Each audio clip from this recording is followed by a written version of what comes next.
Before this video starts, I have to clarify some things. The script was rushed as hell, and I missed some research while writing it. For example, when I talk about Letta Termond, I didn't know that she fed her husband nanobot bombs, and I say a few times that I don't have Disney Plus to look up this information because I have standards. Also, how Pre-Vizsla captured Savoj, when in reality it was a trick to make Death Watch look like protectors instead of terrorists. And that's about it. I rushed it and was still late to finish this. Please forgive me. Anyway, let's get into this. To be honest, I would call myself a big Star Wars fan. Have been ever since I first saw the Clone Wars back in 2009. And ever since then, I've seen the highest highs and lowest lows it has brought into the world.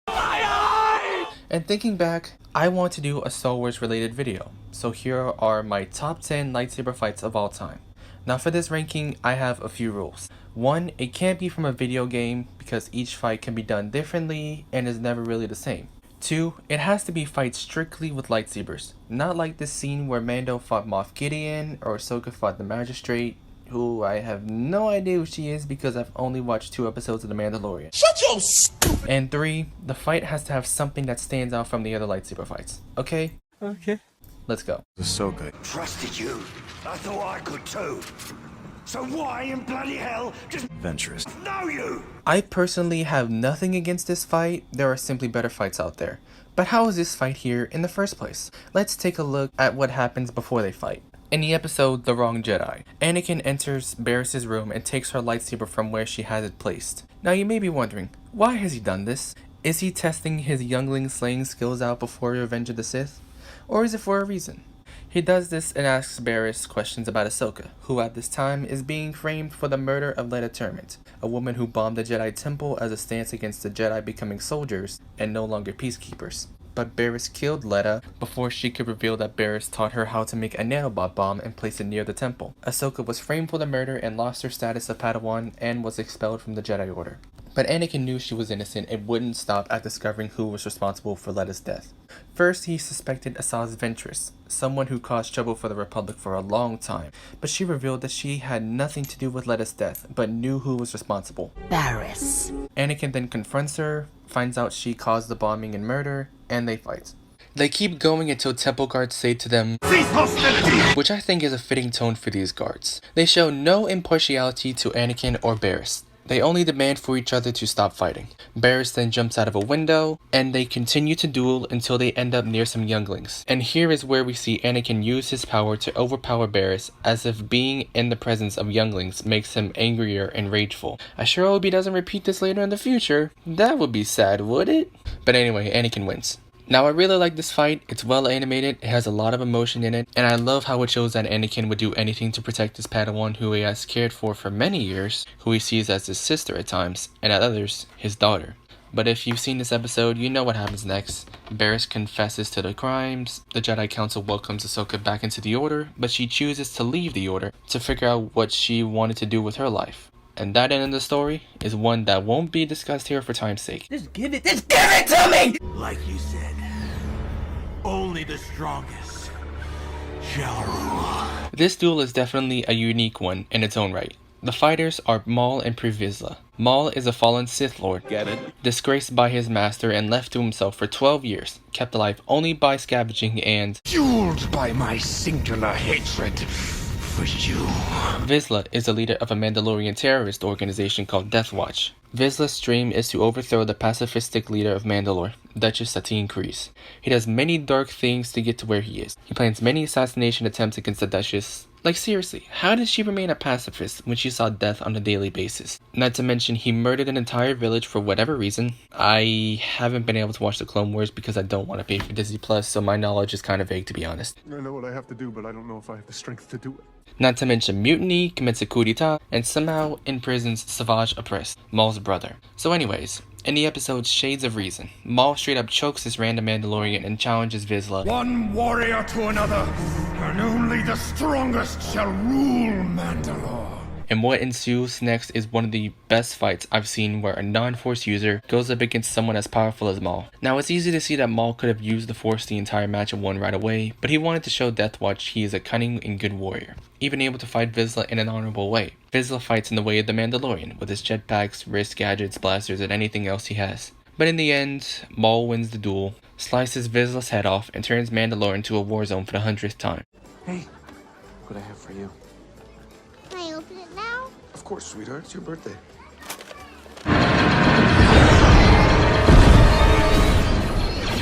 What is that thing? He's so ugly. I love him.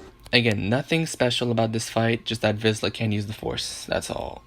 Yeah, that's it. Anyway, My lightsaber, it's like a burning cross. Basically, I'm sorry, Finn. while many people don't like the sequels, me being one of them, you can't deny that this fight is one of the best things that J.J. Abrams got right with this movie. And I can also say this movie was pretty good, 8 out of 10, don't add me. I'll throw it on like Anakin did on those younglings. The way there's no music makes the sounds of the lightsabers clashing with each other meatier and more impactful.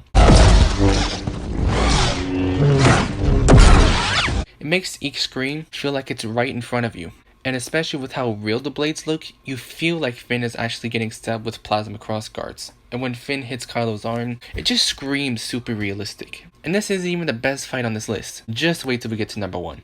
But this duel is pretty short because JJ wanted to add more weight and meaning to Rey wielding the lightsaber. And by the way, I don't have any problem with Rey being the Jedi of this trilogy. I just wished either Rey could have been more realistic with her trials, or maybe both Finn and Rey could be Jedi. Rey would be reckless, but since Finn was trained to be a soldier, he trains himself as a soldier would. Rey would struggle with things and Finn would help her with how caring he was. Anything would be better than what they did to him in the next 2 movies.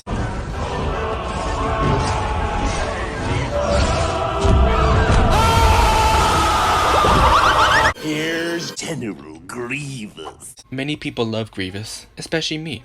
I mean, look at him. He's menacing, he's deadly, and he means business. And he also has a little bit of an asthma problem, but we won't talk about that.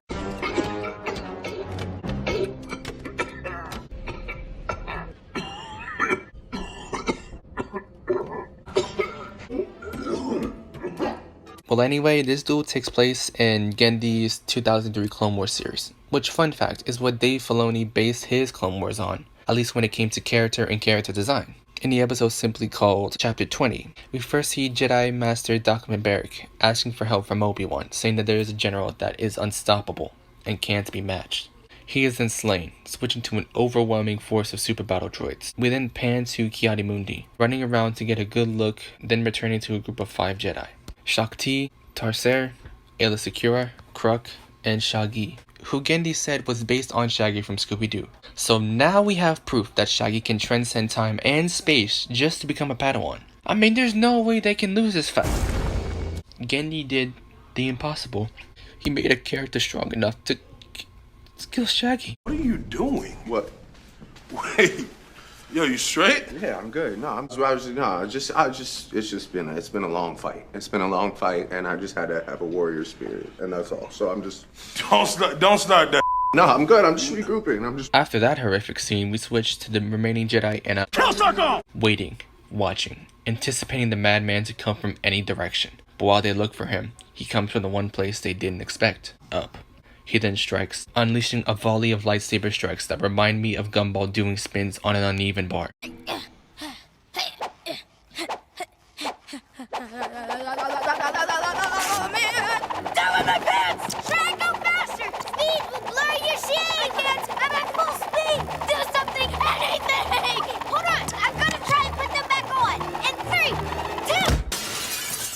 He then starts jumping like it's some deadly game of leapfrog. Then he starts to whittle down the number of Jedi he's fighting. First is Kruk, who, fun fact, in Legends lived through this and lived to be 187 years old, or 102 years after the Rise of Skywalker, which I will not talk about right now, so... Yes, get over there! Alright, sheesh. Tarser is next, with Grievous straight up, grabbing his face with his foot and slamming him into the ground. And for a split second, we see him not moving until Grievous grabs Aayla and throws both of them to the top of their downed cruiser. Now Ki-Adi and Shakti are left. Grievous kicks Ki-Adi to the side and somehow blocks Shakti's force attack with a lightsaber block. I have something to show you.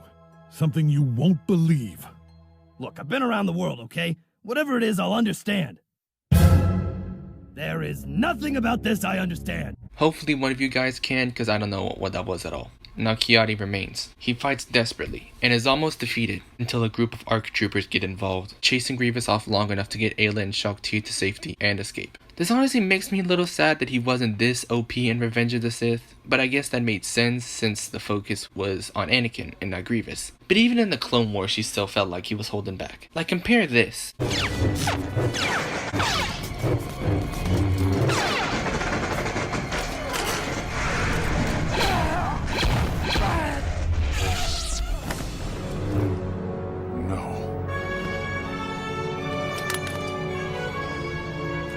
To this.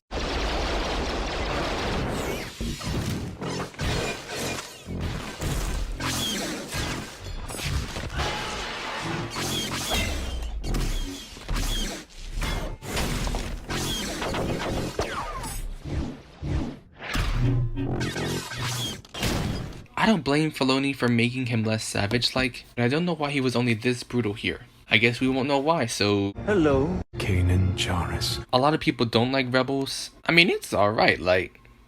Oh, who am I getting? It's pretty good. I love it simply as it tells a compelling story about the Ghost Crew, and it shows us a different story of a Padawan's beginnings with Ezra. It is meant to feel similar to Ahsoka's story, but instead of being a youngling, having a pretty good childhood and being relatable to us in some way. As in, we grew up with Ahsoka as she matured. Ezra had a childhood and life of occupation. Parents arrested and later killed, becoming an orphan, having to fend for himself any way he could, even if that meant stealing from the Empire. So when he found Kanan and became his student, they developed a father and son relationship. And this kind of bond goes deeper than any wound will ever. But I'll circle back to this. In episodes Call to Action, Rebel Resolve, and Fire Across the Galaxy, Kanan has been captured by the Empire and interrogated by Agent Kallus, Grand Moff Tarkin, and the Grand Inquisitor Ner Mustafar. And as Hera said, I've only heard that name once. From Kanan. He said Mustafar is where Jedi go to die.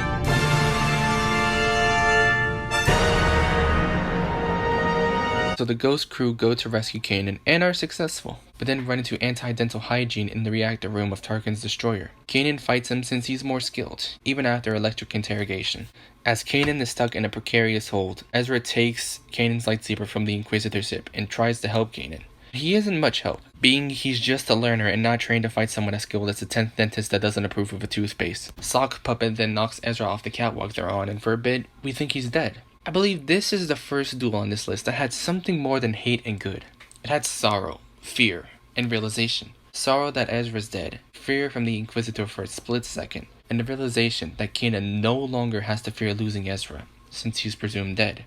Kanan then takes his skills and turns them up to friggin' Wumbo on Grand Disappointment. Then he just goes ham with those moves, moving like he's Vader in Rogue One. He then tells Palpatine .24 that he has something stronger than fear, the Force, showing the beginning of Kanan becoming a Jedi Knight, which we see develop in the next few seasons. He then slices Jason Isaac's blade in two, and then they fall into the destroyer's reactor, slowly exploding the ship. We then get this interaction between the Inquisitor and Kanan. You have no idea what you've unleashed here today.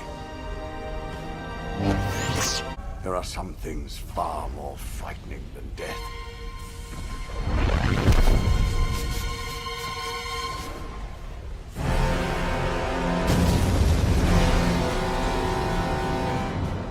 And for a bit, we see Kanan grieving for Ezra's death, believing he's now gone forever. Only a few seconds later, we see Ezra okay, just graze along the side of his face. I do love how Kanan has this look of relief since he considered Ezra to be his own son. And after seeing this, I don't know why some people don't like the show, with seeing this kind of emotion from just a saber fight, not counting the other heartfelt scenes throughout the series. Then we shall deal with our emotions like grown-ups, push them down deep inside ourselves and ignore them for the rest of our lives. We now have the fight that made Rebels fans out of many. The duel of Ahsoka and Vader. How this duel began was coincidental. In the combined episodes of Twilight of the Apprentice Parts 1 and 2, Ahsoka, Kanan, and Ezra travel to a planet called Malachor in search of knowledge to destroy the Sith. But they are met with not the two Inquisitors they've been fighting for possibly a few months, the 5th brother and 7th sister, but a third and new Inquisitor, the 8th brother. They're there to find a Sith holocron to open the weapon that is known as the Sith Temple. They fight sometimes as one unit but have a new ability, a lightsaber that allows them to fly. I guess you can say the Jedi didn't expect the Spanish Inquisition, or more like the Sith Spinquisition. Please clap. Well, anyway, these Inquisitors die quicker than C-Day's upload schedule, and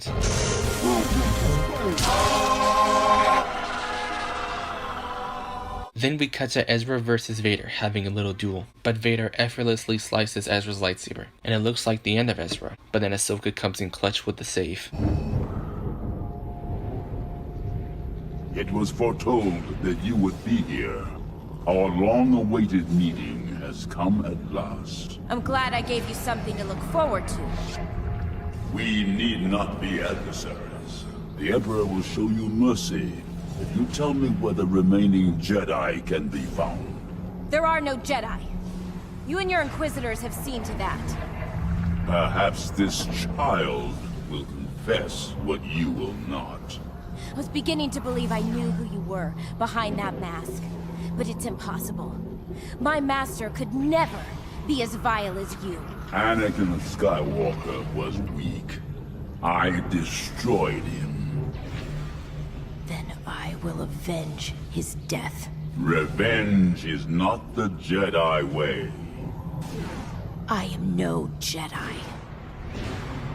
My God! Okay, it's happening! Everybody stay calm! What's the procedure, everyone? What's the procedure? Stay calm! Wait!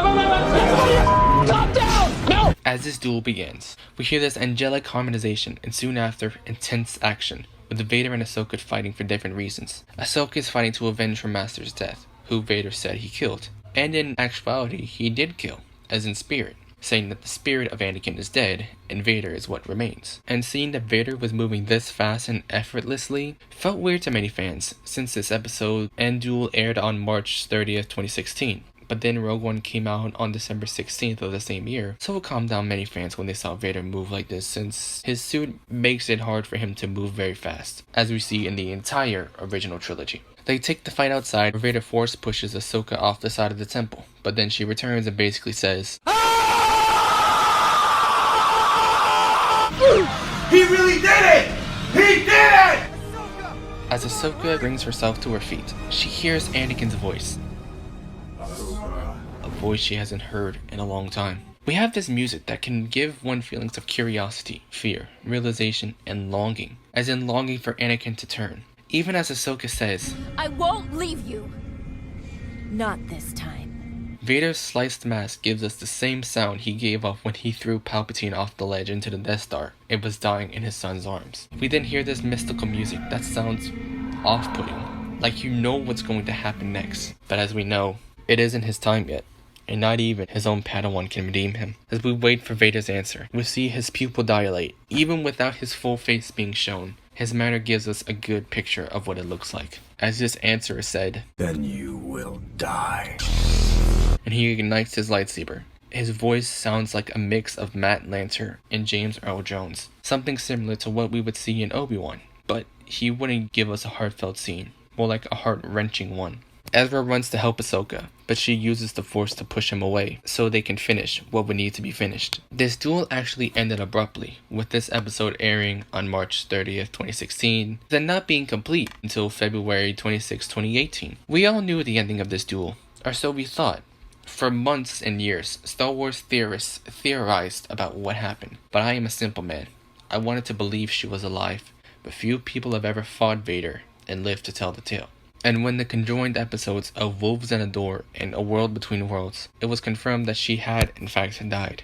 Killed by her own master and teacher, the one person that could have saved him from turning to the dark side. Ezra did what all of us would have done. He reached out to save her, and she lived to be in many stories to be told in the future.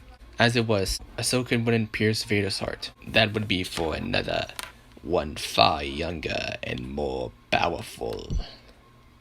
I think. You just got Darth Maul. Oh yeah, this all coming together. One of a kind. A masterpiece of a duel. The best animated lightsaber duel in history is here, and it is between Maul and Ahsoka. The fruits of this duel began all the way back at Shades of Reason, when Maul became the leader of Death Watch and in actuality Mandalore. He captured Obi-Wan, murdered Satine, turned Mandalore into Ohio, got rolled up on by Sidious, lost his brother, got electrocuted. He came back to ruling Mandalore, becoming more and more distraught as the siege of Mandalore continued, more paranoid, more scared, and more intent to be ready when that moment happened.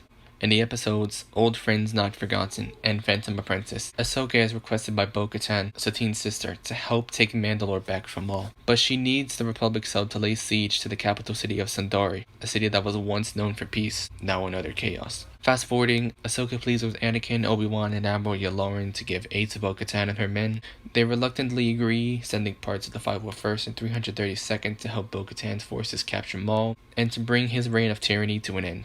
Once Republic forces arrive, all hell breaks loose. What we see next is a landing sequence, very similar to the Geonosis landing back in Season 2, where it seems like landing safely on the planet's surface is borderline impossible. But despite these hardships, the clones make it to the surface, where fierce fighting consumes Sundari. Skipping a lot of filler, we end up at the climax of the siege, the duel between Ahsoka and Maul.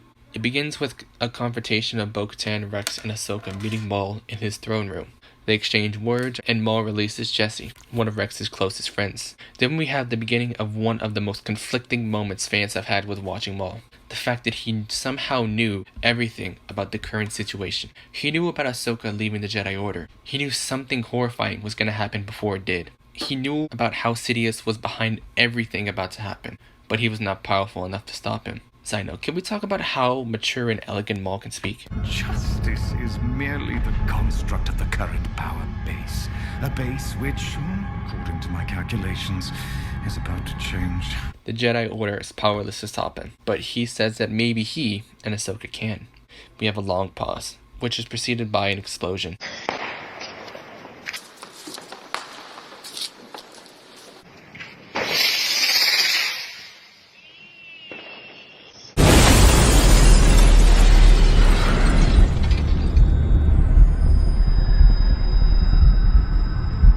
On another side note, I love how the animation has gotten so good to the point that we can see smoke, falling glass, and ash. Not to mention seeing the shadows of both Ahsoka and Maul when explosions in the distance are seen. And more so that we can see more expressions of these two characters than ever before. At first, Ahsoka agrees to help Maul, but then Maul tells her why he wanted Anakin to come to Mandalore in the first place. What do you want with Anakin Skywalker? He is the key to everything. To bring balance to the Force? To destroy. He has long been groomed for his role as my master's new apprentice. You lie. We as fans know the truth of what will happen, but Ahsoka doesn't. She still believes that Anakin is who he was when she left the Order. And it makes it all the more heartbreaking when she is so confident in Anakin that she doesn't warn the Council of Maul's vision. But what it insinuates is possibly, no, definitely, the best animated lightsaber fight in cinema and TV history. One thing that set this duel apart from others was its use of motion capture. Maul was voiced by our beloved Sam Witwer, who voiced Starkiller and was captured by Ray Park, who played the live-action Maul. Meanwhile, Ahsoka was voiced by our also beloved Ashley Eckstein and captured by Lauren May Kim, a stunt double who actually did this scene as the armorer in The Mandalorian. And if you pay close attention, you notice how fluid and lifelike the movement is. This is when I was like, woo! How did they do this? My feeble mind couldn't handle it when I first saw this scene. And I first saw it back when I was 18, back in August 2022. I missed the premiere by like 2 years. Oh my god, bro. Oh, man. What the fuck, man? I told you I didn't want to get Disney Plus. The only reason I watched it was because I was at a friend's house and binged it in like 2 days. But if you don't know, the duel was motion captured with Lauren and Ray dueling IRL with cameras filming, and anyway, the duel goes on for a bit and Maul does a little Ahsoka throws Maul out of a window like, bro, watch your jet. Watch your jet, bro. Watch your jet! Now we're in the sky, on the beams that keep Sundari's roof over its city. Skip a little more filler, Maul makes Ahsoka drop both her blades and she almost loses. But since Maul is not at his best emotionally, as in he isn't in pure hatred, but rather fear, he's beaten by Ahsoka, just to be captured by Republic forces. But when Ahsoka catches Maul with the Force, Maul yells to be killed, with the best voice acting by Sam Witwer I've ever heard. Let me go. Let me die. You're all going to burn! We're all going to die! You don't know what you're doing! You maybe did something better as Starkiller, but I didn't play The Force Unleashed, so I don't know. Where is she? You've taken everything from me! Your feelings for her are not real. They are real to me! The fact that Maul wants to be killed, then rather face what Sidious has in store, just goes to show how scared he was of his former master. Makes sense given what happened to him with Savage and all. I love this duel, and we've only gotten to the top 4. Now let's get on with it. Have you ever considered being a Jedi? I can now finally say we're in the end game now. We have now hit some of the best, and now we have the best part of the entire Obi-Wan show, other than Owen saying, "When the time comes, he must be trained." Like you trained his father? No, that's a lot of damage! roasting Obi-Wan harder than Anakin was burned on Mustafar, and has been used in a plethora of memes since. Plus it was nice to see Owen being a Chad in this show. What's your name? Owen. Wife? Kids? My family's of no concern to They you. might be. You got a Jedi on that farm too? No. Why should I believe you? I have no love for the Jedi. Jedi are vermin. I kill vermin on my farm. Oh, that's gotta hurt! This requires a lot of explanation as to how this duel began, but seeing as I've been talking for a while now, I'ma speedrun the plot. Reva does a total surprise kidnapping! Obi-Wan finds his daughter committing a Walter White. Obi-Wan does a little Vlad, are you dumb? Are you getting rude to man? He then commits identity theft. This is Orden and Luma. Saved by Satine.5. Gets burned by Anakin somehow even worse than what Owen did. Saves Leia from Reva, better than Saul Goodman could. You have no rights here, princess. What are you doing, detective? What are you doing talking to my client without me present? You sneaky Pete.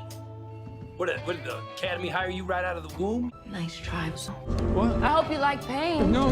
Avocado. Tries to fight a bunch of stormtroopers but fails, and trolls Vader with 2 transports. But by now, he realizes that he must face Vader and distract them so that the other passengers can escape capture by the Empire. He flies to a planet that perfectly describes their relationship: barren, lifeless, not compared to what they had been like during the Clone War, full of life and good. Obi-Wan faces Vader coming out of his shuttle. He is no longer afraid of his former Padawan. He knows he must be face to face with him again. He can't keep running from his past anymore. As Vader walks out from his shuttle, they each exchange a bit of dialogue they've each said from other Star Wars products. Have you come to destroy me, Obi-Wan?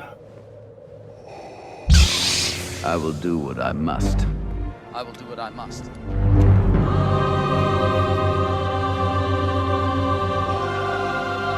Then you will die. Then you will die. And then they commence. Vader, as we see, isn't fighting as he normally does. He's still in his prime, but he's already 32. Plus, he's badly deformed from his former self from before his life support suit. But the reason he's able to fight so aggressively is because of his hatred of Obi-Wan. Similar to Maul, who lived for decades on hatred. And taking into account the training sessions we saw in a series of flashbacks to the previous episode, they fight similarly in that manner. Back to back, trying to disarm the other, or at least to be able to get away from each other. We all know the outcome of this duel, but even in the moment, even with all the knowledge of the original trilogy, the account of that one Rebels episode, and even all of the LEGO Star Wars specials, the tension that Obi-Wan will lose is still there. Once they make it to the huge stalagmite-shaped pieces of rocks, they start using their environment to their advantage, using the Force to throw rocks at each other, all while the music in chorus is chanting a heavenly and hellish-like chant.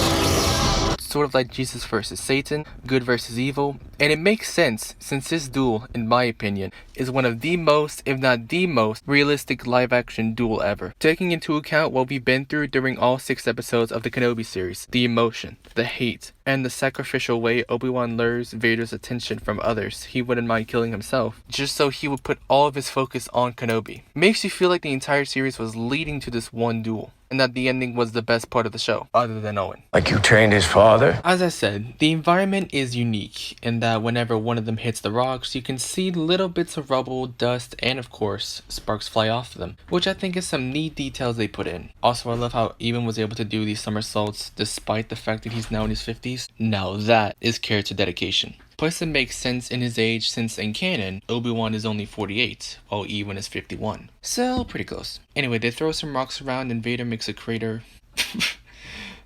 That's kind of funny to say. And Vader makes a crater in the surface where Obi-Wan sinks into. And Vader says, "It's over, Obi-Wan. I have the high ground." And by said it, I mean that the script writers didn't think about adding that line in for the fans. Well, hopefully these were just some guys that didn't think of adding it because of possible Star Wars meme ignorant. Step back, I think I'm gonna vomit! My disappointment is immeasurable. And my day is ruined. Why is this show good again? Alright, it's a duel. Anyway, Vader throws some rocks like he's Buddy the Elf from Elf. Yeah, I'm clever. Boy! Says how weak Obi-Wan is and walks away. Meanwhile, Obi-Wan is struggling to keep those rocks from crushing him, and he almost gives up. But then he remembers what he is to do. To protect and be there for Luke, and make sure Leia is safe. Reminded of what he has left to do, he gains the strength to lift those rocks with the Force and free himself. Now he's ready for Round 2. Fight! And now he has become more elegant than any Jedi. Throws Vader against the rock, does a ray, and basically tells Vader to Parry this, you filthy casual. and throws those rocks at him like dodgeballs at a kid during PE or recess. Except not like that.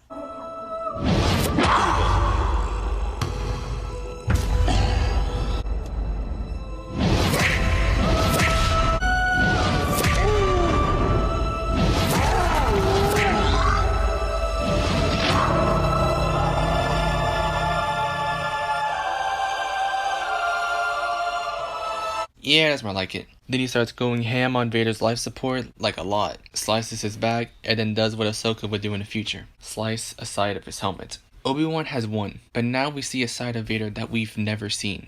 We've seen hatred, anger, redemption, and forgiveness, but we've never seen him broken. A shell of what he was before Palpatine tainted his mind to become a vessel of evil and destruction. Obi-Wan calls him by his real name, Anakin. But he just says that Anakin is gone, and he is what remains. And that is true. Anakin's spirit is gone, for now, and has been corrupted by Vader. Obi-Wan shows sympathies for his former Padawan and his brother. He lets his Obi-Wan British accent go for his usual Scottish accent. I'm sorry.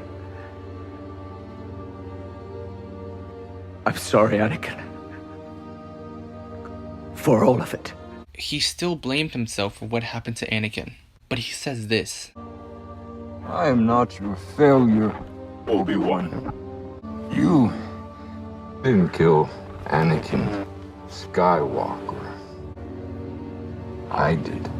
And you could see him shed a tear, showing that the spirit of Anakin lives, but is in inner torment by his other spirit, Vader. And right after Anakin delivers that line, in actuality, ties in with what old Ben said all those years ago. The spirit of Vader returns, saying, The same way I will destroy you.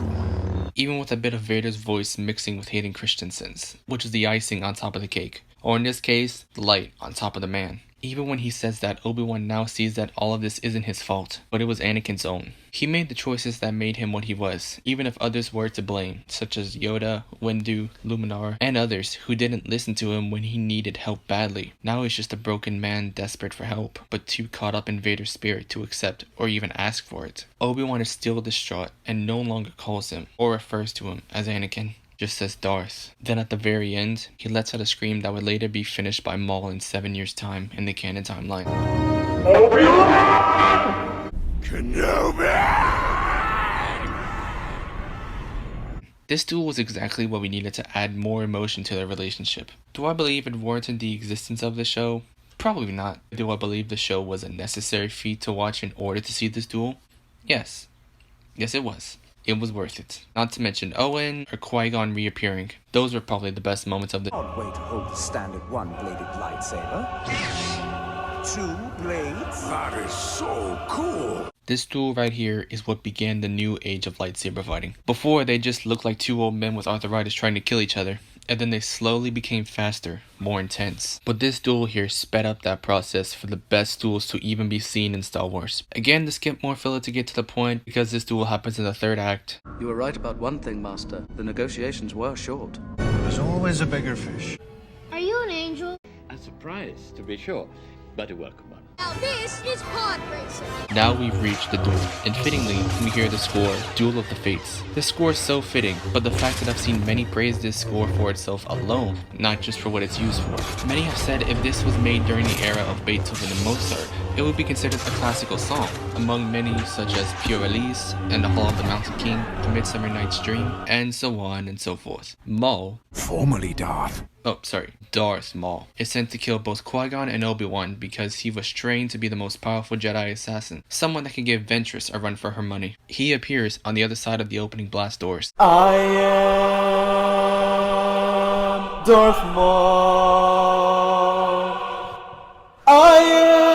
Padme and her men decide that dying to droidekas is better than facing Maul, which makes sense. And they commence. As the battle continues, Duel of the Fates continues, and I have to say, Ewan McGregor, Liam Neeson, and Ray Park nailed their saber techniques. You can tell that there is passion put into this duel, not only with the music, but with the choreography and fighting itself. Anyway, they head into what looks like a main reactor room, and they mess around there until Maul has separated Obi-Wan from Qui-Gon, and then it's just Qui-Gon versus Maul. They reach an array of energy fences or laser gates, where they continue until they all turn on and are forced to cease hostility!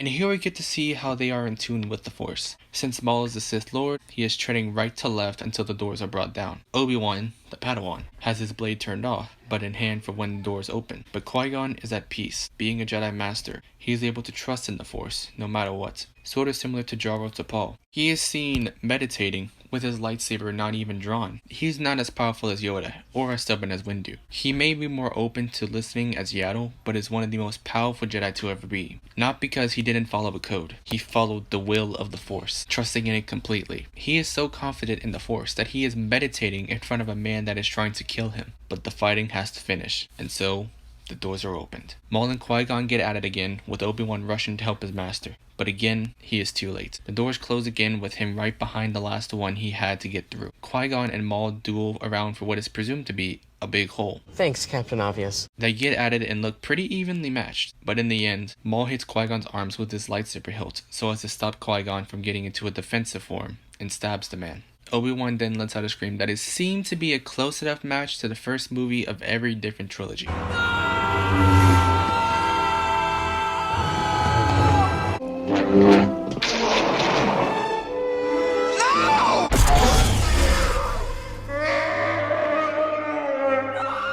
But now he has seen his master defeated. He must now take on this monster. Maul looks prepared to take out the apprentice too, but little does he know what is about to happen. One thing you may realize about the earlier parts of the duel was that Maul was trying to separate Obi-Wan from himself and Qui-Gon. One may think it was to easily defeat one and then move on to the other. And while that is the case, one may wonder why he didn't go for Obi-Wan since he was a Padawan and not as highly skilled, compared to Qui-Gon, a Jedi Master. Well, Maul wanted to kill the Master first since he was more skilled, then take on the weaker one after. He succeeded with Qui-Gon, but Obi-Wan had a little bit of an anger streak incoming that helps him to best Maul for a bit. He bursts through the energy fence, lightsaber swinging, and here we see Ewan and Rey's skill in Kendo, which is actually what lightsaber fighting is based on. And if you don't know what Kendo is, it is basically a form of Japanese martial arts. Anyway, they continue fighting. Obi-Wan slices Maul's hilt in half and now is down to one blade. But as we saw earlier in the movie when our protagonists were leaving Tatooine, he first fought Qui-Gon with one blade. So this wasn't a problem for him. Actually, in my opinion, he looked cooler fighting Obi-Wan with one blade instead of two. Just the way he went.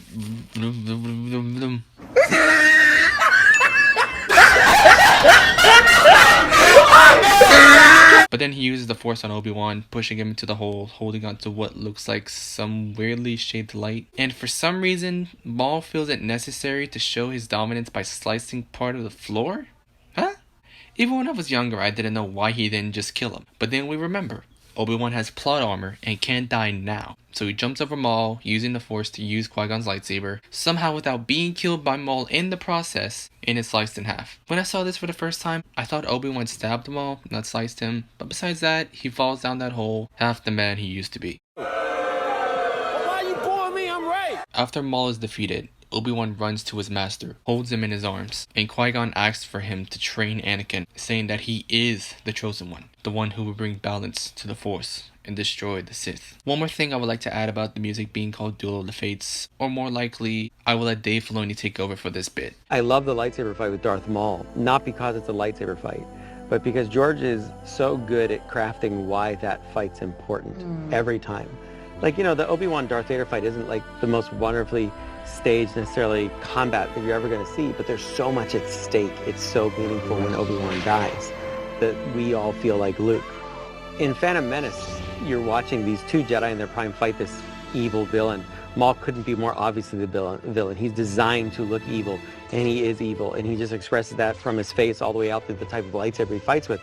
What's at stake is really how Anakin's going to turn out, because Qui-Gon is different than the rest of the Jedi, and you get that in the movie, and Qui-Gon is fighting because he knows he's the father that Anakin needs.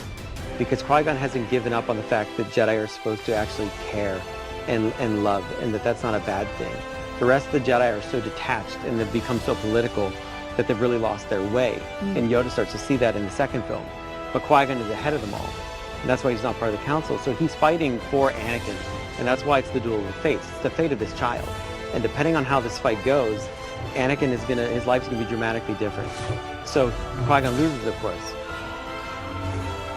And now we have one final duel to go. And I believe we all know which one that is. But before we go there, I want to list some honorable mentions. These are duels that are good and great, but sadly don't cut the list for other reasons. And here they are in no particular order. Ben Kenobi versus Maul, Obi-Wan versus Vizsla, Yaddle versus Dooku, Obi-Wan Adventurous versus Maul and Savage, Ahsoka versus Vizsla, Ahsoka versus Seventh Sister and Fifth Brother, Anakin versus Dooku, Obi-Wan versus Grievous, and finally, Sarah versus Vader. I know I said no video game duels, but I had to add this here just to show Vader's power. And now we've made it to the final one. Now we can see which duel is the best in Star Wars history. Anakin, I loved you as a brother, but you turned to the dark side and destroyed the Republic. I say the Jedi were destroying the Republic, and the Emperor and I saved it. You didn't save it. That's a lie. Nuh-uh. Yaha. Nuh-uh. Yaha. Yaha. Yaha. Yaha. Nuh-uh. What I said was true, from a certain point of view. Well, we've made it. We're here at the GOAT, the stupendous, the sensational, the best duel of this list and of all of Star Wars. And I believe you all know what it is. Obi-Wan versus Anakin. Again, filler needs to be skipped. This is where the fun begins. Do it. Do it! About the droid attack on the Wookiees. Hello there. I am the Senate.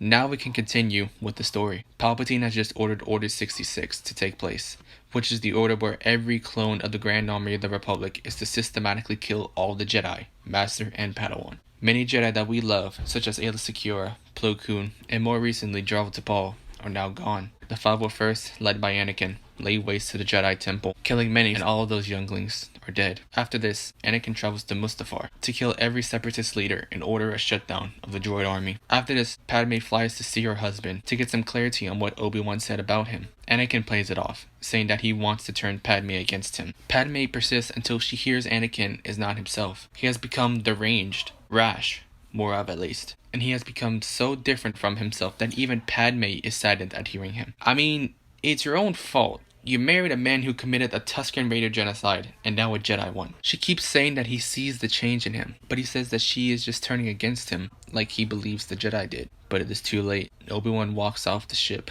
and out of anger, he chokes not only the person he loves the most, but the only person he could be his real self to.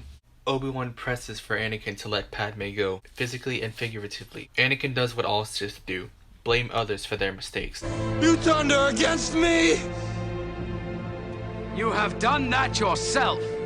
Anakin believes that what he has done is to protect Padme, but he was and has just been a pawn for Sidious to gain power. Obi-Wan tells him that what he has done is against his character, that he is now being what he said he would destroy, a Sith Lord, and Obi-Wan knows what he must do. End the Sith. He ignites his blade, and Anakin flips on Obi-Wan, while the score is simply named Battle of the Heroes, or Anakin vs. Obi-Wan's Blades, which makes this sort of similar to Duel of the Fates, but very distinct so as to not reprimand or diminish the effect of each other's duel, because they're just like poetry that rhyme. But what Duel of the Fates lacks is super fast-paced sword fighting. The speed of the strikes and blocks is so quick in succession. Makes sense since Obi-Wan trained Anakin, and they each know how the other fights. Especially this one shot where they twirl their blades in circles around each other waiting for the other to strike. This is my favorite part of the duel, showing how skilled they are. And even when they try to use the Force on each other, one doesn't overpower the other, so they are both pushed by each other's power. Anakin then slices the panel in charge of keeping the buildings they're on from falling into lava, and so it begins. What made this duel even more memorable was the battle over lava. They used different things to stay atop the hot liquid. Fallen pieces of the former Separatist HQ, vines to swing on like their space Tarzans, and mining equipment that the species of Mustafar use. Hold on, what do they even mine for? But yeah, I don't know, must be important if they risk lives and droids if it must be collected from the lava. Anyways, they fight for a bit until Obi-Wan does something similar to what Shifu did with Tai Lung and Kung Fu Panda. He says what happened was his fault. Shifu filled Tai Lung with empty dreams, not being able to see what they would lead to. Obi-Wan, in a sense, claims responsibility since he knew Anakin needed help, not a system of rules and a code to live by. The only difference is Tai Lung was actually touched by Shifu's apology, even if he dismissed what he said. Anakin didn't. He just blamed the Jedi for plotting to take over the Republic, not knowing that that was what he was doing, and did.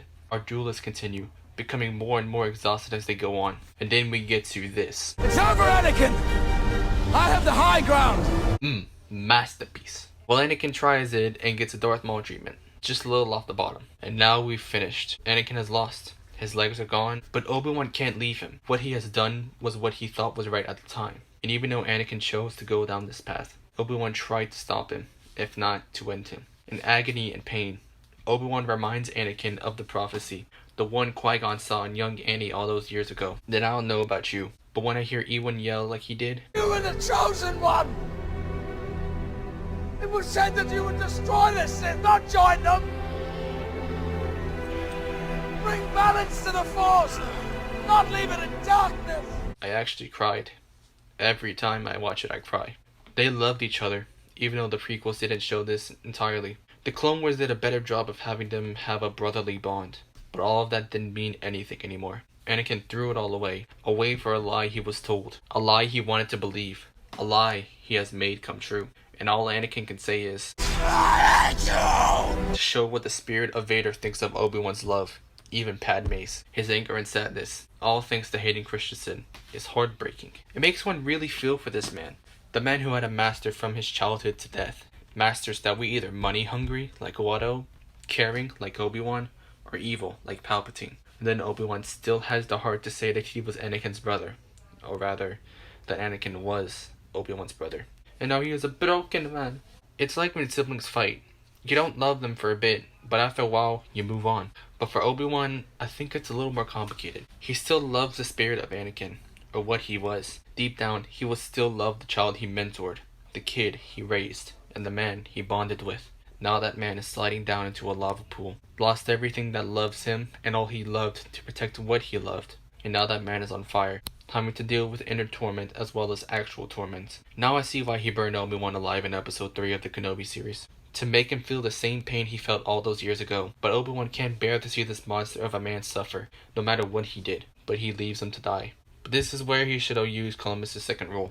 Don't be stingy with your bullets. Or in this case, a lightsaber swing. And now Anakin is alone. Alone from his friends, alone from Obi-Wan, away from Ahsoka, away from his wife and kids to be, alone from all. I'm sure you all know the story after this, but for now, we see a man blinded by power and not trained or restrained enough to resist it. A man that would go to great lengths to protect all he loves, at the expense of those he wants to protect. A man who was shunned from all the help he needed. A man with nothing left. Now we've made it to the end of this ranking. Before we go, I have to say something. This video was based on Schaeferless Productions, a channel that does movie and show analysis videos. I originally decided to release this video on May 4th of this year, but recently I heard of some news that was heart-wrenching to hear. He was involved in a car wreck sometime between late January and early February of this year. He sustained some injuries, but his best friend Chris and his younger brother Patrick lost their lives that day. I found James at the beginning of November 2022 when I watched his Freebirds movie review, where they go back in time to the first Thanksgiving to get turkeys off the menu. That's right, the first time I ever watched Schaeferless Productions was back in November 2022 whenever I watched his Freebirds movie review, where they go back in time to the first Thanksgiving to get turkeys off the menu. James has a unique style of humor and looks like a middle-aged man who had a 20-year-long coma and is living his childhood out now. By the way, James, I'm just joking. I'm sorry for Chris and Patrick. I loved Patrick's bad clone death puns, and I never really got to hear Chris speak since I found it that long ago. I hope one day you can look back at their lives and smile that they were here in the first place, and not revel in the past where you wonder what could have gone differently. I hope that you do continue your Clone Wars retrospective series in honor of both of them, but if you do, we need to continue the bad clone death puns. Maybe put out a tweet asking for their names and using a pun you see that you like. And besides that, I hope y'all sub to James or Schaeferless. He deserves it for inspiring me to make this video. And I hope you can subscribe to me also, since this script alone took me 2 months to finish, not counting the video. And with that, I'll see you all